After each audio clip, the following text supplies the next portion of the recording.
سمجھ آتی ہے کہتے ہیں وی ڈونٹ نو آیا این گونا لعنہا و تعدیدہا قرآن قابل استثناء؟ کیا یہ جو قرآن نے کہہ دیا ہے کہ لعنت اللہ علی الکاذبین، لعنت اللہ علی الفاسقین، منافقین کی جو بات کی ہے ان پہ اللہ کی لعنت ہو، فاسقین پر ہو، تو وہ کس طرح یہ جو تحدید ہوئی ہے اور یہ جو اللہ کی رحمت سے دوری ہے اس کو استثناء کیسے کیا جائے گا؟ وگروہ خاص ازانہ خارجن، اور ایک خاص قسم کو لوگ جائیں اس کو یہ شامل نہیں ہے۔ چرا و برائے چے، یہ کس طرح ہے اور کیوں ہے؟ جواب دیں۔ کہتے جرا نہیں کی ہے، تعدیل نہیں کی ہے، نقد نہیں کیا ہے۔ واضح ہمیں گزشتے آئے چنین حکم و منزلہ چراغ سبز دادا و صحابہ نسبت بار گنا گناہ و جنایت معصوب نمی شود؟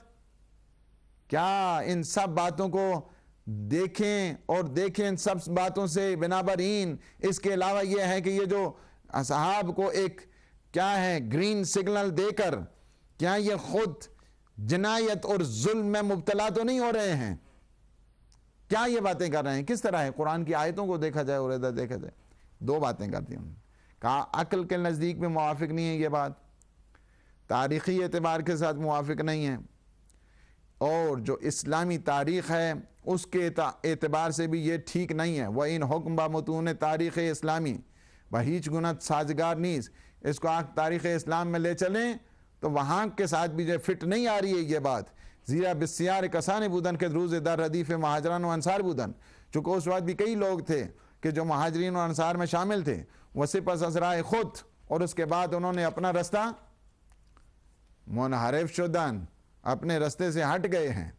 اور جس طرح جو ہے نا بعض کو حضرت عمر نے خود معزول کیا کہ انہوں نے غلط کام کیے تھے کہ جس کی وجہ سے گورنر تھے اور اس کی وجہ سے ان کو ہٹا دیا گیا ہے، انہوں نے اخلاقی جرم کیے ہیں، اور بعض نے جو ہے نا وہ قتل کیے ہیں، بعض نے اخلاقیات سے بگاڑ کر بعض کو کیا گیا، اور بعض جو ہے نا وہ جناب معاویہ کے دور میں بھی ان کو معزول کرنا چاہے، لیکن بعض نے انہوں نے چونکہ یزید کی سپورٹ کی اس وجہ سے بعض کو رکھا گیا۔ تو باہر یہ تاریخی مسلمات ہیں کہ اس کے بعد بھی وہ ان میں بگاڑ آتا گیا، اور بگاڑ آنے کے بعد معزول بھی کیا گیا۔ وہ مورد خشم غضب پیغمبر اسلامی کی توام بخشم و غضب خداس قرار گرفتن، اور اس کے بعد کہ جو اللہ سبحانہ و تعالیٰ کے اس وجہ سے کہ پیغمبر کو ناراض کرنا خدا کو ناراض کرنا ہے۔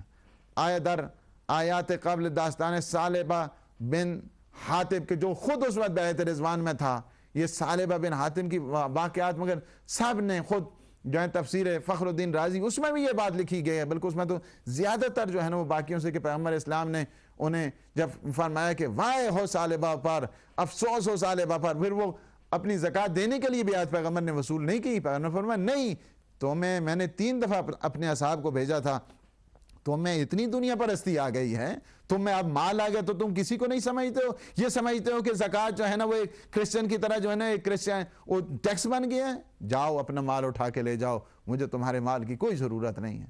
وہ بھی تو تھا نا بیعت رضوان میں، نہیں تھا؟ ثعلبہ بن حاتم انصاری نخوندیم کہ چگونہ منحرف گردید و مغضوب پیغمبر خدا شد، آپ نے نہیں دیکھا کہ وہ کس طرح منحرف ہو گیا اور پیغمبر کا غضب اس پہ شامل حال ہو گیا۔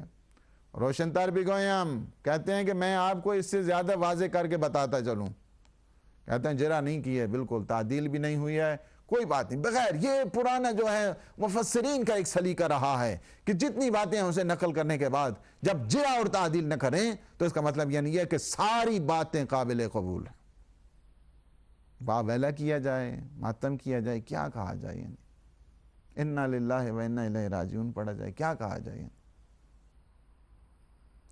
روشن تر بگویم میں اس سے زیادہ آپ کو واضح کر کے بتا دوں، اگر منظور آنہا این از کے صحابہ پیغمبر عموماً مرتکب ہیچ گناہ نشدن و معصوم و پاک از ہر معصیت بودن از این قبیل انکار بدیہات است۔ میں آپ کو صاف کہتا چلوں، اگر یہ وہ کہنا چاہتے ہیں نا کہ سارے کے سارے جتنے پیغمبر کے یار ہیں ان میں سے کسی قسم کا کوئی ان سے نہ گناہ سرزد ہوا ہے اور نہ ہی ان سے کسی قسم کی کوئی معصیت ہوئی ہے اور وہ معصوم اور پاک ہیں ہر قسم کی عصیان سے، معصیت سے، تو یہ تو ایسی بات ہے کہ جس کو انکار بدیہیات یعنی کہا جائے، یعنی اس کا مطلب یعنی یہ ہے کہ یہ کہا جائے کہ سورج نکلا ہوا ہے تو کہا ہے روشنی نہیں ہے، جس طرح کہا گیا ہے کہ کوا جو ہے نا سفید ہے، جس طرح کہا جائے کہ دودھ کالا ہے، یہ اس طرح ہے، یہ اس طرح بات ہے. یعنی جو وسط النہار کو تو انسان چھپا نہیں نہ سکتا ہے. وگر منظور آنس کے آنا گناہ کردن و اعمال خلاف انجام دادن بعض ہم خدا زانا رازیز مفہوم این اس کے خدا رضایت و گناہ دادا. یہ بہت مہم بات ہے. یہ اگر یہ کہا جائے، پہلی بات تو یہ ہے کہ کہا جائے کہ نہیں انہوں سے کوئی گناہ نہیں ہوا ہے، تو یہ تو ایسی بات ہے کہ جس کو جو ہے نا وہ عقل ماننے سے تو مانتی بھی نہیں ہے، بلکہ کافی جو ہے نا وہ مسائل تو چلے ہیں، جنگیں بھی ہوئی ہیں. عجیب و غریب قسم کا رحم ہے کہ ایک دوسرے کو قتل کر رہے ہیں اور ایک دوسرے کے جو ہے نا سر کاٹے جا رہے ہیں، ایک دوسرے کو جو ہے نا وہ لان تان کی جا رہی ہے. آپس میں جو ہے رحماء بینہم، کتنے رحم دل ہیں آپس میں. اور اگر یہ کہا جائے وہ اگر منظور آنس کے آنہا گناہ کردن و اعمال خلاف ہیں، اور یہ اگر کہا جائے کہ نہیں انہوں نے گناہ کیے ہیں اور ان سے جو ہے نا وہ اخلاقی جہت کے ساتھ، اور اعمال خلاف ہیں اور ان سے خلاف، یعنی ان سے نامشروع اعمال، ناجائز اعمال سرزد ہوئے ہیں. بعض ہم خدا زنا راضی، انہوں نے برا کام کیا بھی ہے تب بھی خدا ان سے راضی ہے. تو اس کا مطلب کیا بنا ہے؟ مفہوم شینس، اس کا مطلب یہ ہے کہ خدا رضایت را، خدا رضایت بگناہ دادا آز. اس کا مطلب یعنی یہ ہے کہ خدا گناہوں پہ راضی ہو گیا ہے. آپ نے خود فیصلہ کرنا ہے، میری باتیں نہیں سننی. میں نے آپ کو ساری عبارت پڑھ کے سنا دی، اور جو انہوں نے بات کی ہے اس کے پول کھول دیا ہے کہ اول اور آخر غیب، درمیان میں مطلب لے لیا. ہاں اب آ جائیں، ذرا دیکھ نیچے آ جائیں یہاں سے. حقیقت اینس کے طرف داران فرضیہ، یہ کہتے ہیں کہ یہ عجیب و غریب قسم کا جو افسانہ ہے تنزیہ صحابہ کا، وہ اس قدر جو ہے نا وہ ایڑی چوٹی کا زور، جس طرح میں نے کہا ہے، پوری کی پوری پافشاری کے ذریعے اس مطلب کو جو ہے نا وہ ثابت کرنے کے لیے سب کچھ لگا دیتے ہیں، اور اگر سے مطلب نہ ہو تب بھی مطلب شامل کر لیتے ہیں. میں کہتے ہیں یہی کہتا چلوں، آخری بات یہی ہے کہ آخرین سخن اینس کے رضایت و خوشنودی خدا کہ دعائے فوقاس، کہ اللہ سبحانہ و تعالیٰ کی جو رضایت ہے، اس کا تقرب ہے اور اس کی خوشنودی ہے، وہ یہی ہے. اس کا ایک ہی عنوان ہے، یہ ایک عنوان کلی قرار کے افتاس، ایک پورے طریقے جو ہے نا وہ جنرل ڈسکشن اس میں جو ہے نا وہ کی گئی ہے. وہ آن ہجرت، اس میں کیا ہے یہ بات جو ہے نا بتا دی گئی ہے، جو مہاجرین ہیں، انصار ہیں، اور ان سے 4 چیزیں اس میں جو ہے نا وہ بتا دی گئی ہیں. پہلی چیز کیا ہے؟ وہ آن ہجرت، یعنی کیا ہے؟ مہاجرون ہے نا، ہجرت ہے. دوسرا یہ ہے کہ نصرت پیغمبر کرنے، خدا اور رسول کے جو ہے نا وہ مددگار ہیں، مدد کرنے والے ہیں. تیسرا یہ ہے کہ وہ ایمان رکھنے والے ہیں. چوتھی یہ ہے کہ وہ عمل صالح ہے. یہ 4 شرطیں ہیں اس کے لیے، رضی اللہ کے لیے. رضی اللہ کے لیے جو اس آیت میں ہے، ڈسکشن میں ہے، 4 چیزیں اس میں ہیں. پہلی یہ ہے ہجرت ہے، دوسری یہ ہے نصرت ہے، نصرت ہے خدا اور رسول. تیسری یہ ہے کہ ایمان، اور چوتھی ہے عمل صالح. یہ 4 شرطیں اگر ان میں موجود ہیں، بالکل اس میں کوئی شک نہیں ہے کہ وہ رضی اللہ ہے، اللہ ان پہ راضی ہے اور وہ اللہ پہ راضی ہے. یہ 4 شرطیں تمام صحابہ و تابعین مادام کے تحتین عناوین قرار گرفتہ ہیں، جب تک ان 4 شرطیں یہ ان میں شامل ہیں. مورد رضائے خدا بودان، وہ اللہ کی خوشنودی میں شامل ہیں، اس میں کوئی شک نہیں ہے. 4 چیزیں اس میں ثابت کرنی ہے. وہاں روز کے استحتین عناوین خارج شدن، استحت رضایت خدا نیز خارج شدن.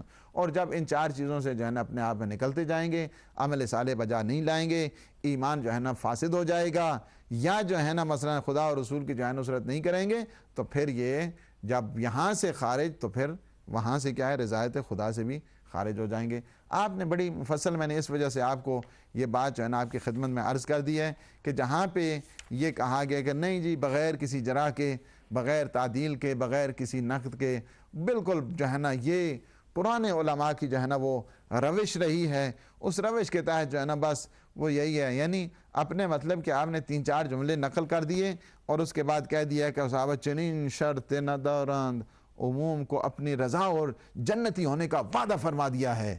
اور یہ جو ہے نا تفسیر المیزان سے جو ہم نے آپ کی خدمت میں نقل کیا ہے، باتیں یہی ہیں. ہم نے تصویر کے دونوں رخ دکھا دینے ہیں آپ کو. ہمارا کوئی مطلب نہیں ہے کہ آپ جو ہے نا وہ جو کچھ آپ کا مسلک ہے آپ اس پہ بے شک رہیں. اللہ سبحانہ و تعالیٰ نے آپ کو عقل دی ہے، فکر دی ہے، اور اسی پہ وہ ہدایت تو اللہ سبحانہ و تعالیٰ کے عہدے پر ہے.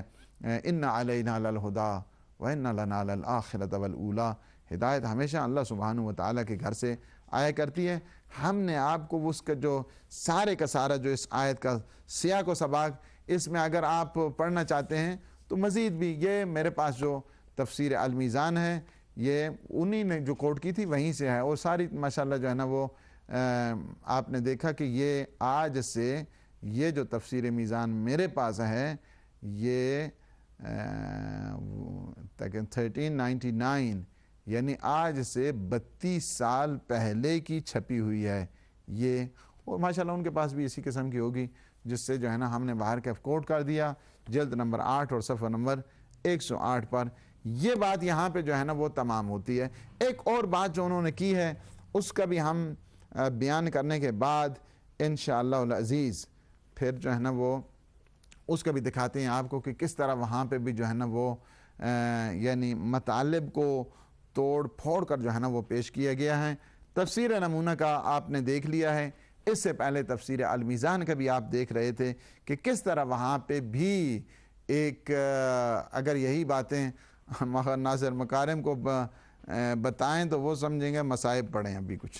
تو یہ تفسیر المیزان کی بات، تفسیر نمونہ کی بات اور تفسیر المیزان کی گزشتہ آپ نے جو دروس تھے اور ڈسکشن تھی، اور آج 21ویں جو پروگرام ہے اس میں آپ نے آج تفسیر نمونہ کی بات جو ہے نا وہ سن لی ہے۔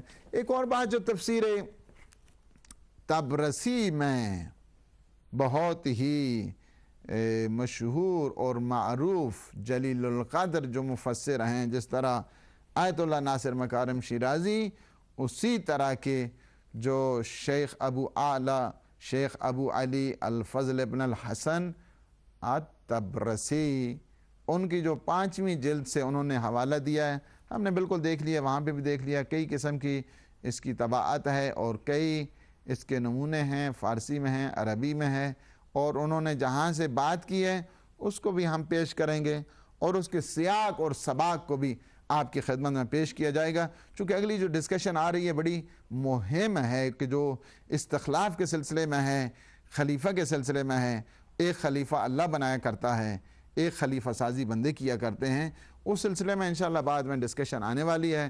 یہاں سے آپ دیکھتے ہیں کہ جہاں پہ انہوں نے جس مطلب کو لیا ہے، یہ بھی سورہ توبہ کی جو ہے نا 100 نمبر آیت ہے، جس سے یہاں پہ بھی جس طرح